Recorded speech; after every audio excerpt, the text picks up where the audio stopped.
Welcome friend, নতুন একটি ভিডিওতে সকলকে স্বাগতম। কেমন আছেন সবাই? আর ভিলেজ লাইফে এখন চলছে ধান চাষ। তা আমরা অনেক ভিডিও দেখিয়েছি কী করে ধান চাষ করা হয়, কীভাবে কী হয়। তো ধান চাষ হবেই, কারণ এই সময়টা হচ্ছে ধান চাষের জন্য উপযুক্ত সময়। যদিও আমাদের এরিয়াতে খুব বৃষ্টি কম হচ্ছে, কিন্তু কলকাতার এরিয়াতে দেখলাম নিউজে যে প্রচণ্ড বৃষ্টি হচ্ছে।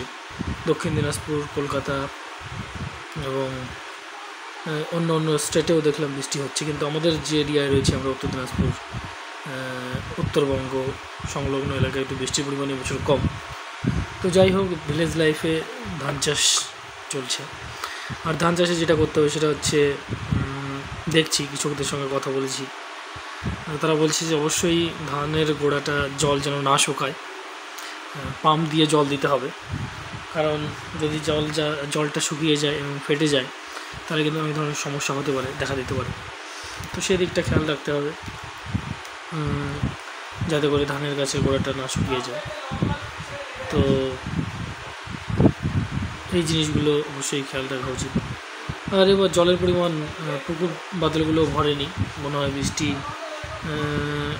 পিছিয়ে আছে নাকি বুঝতেও পারছি না। আর এখন যা গরম পড়ছে আজকাল, মনে হচ্ছে যেন কলকাতা সংলগ্ন এরিয়ার যে তাপমাত্রা, সেরকম তাপমাত্রা আকাশ ছুঁয়ে অবস্থা।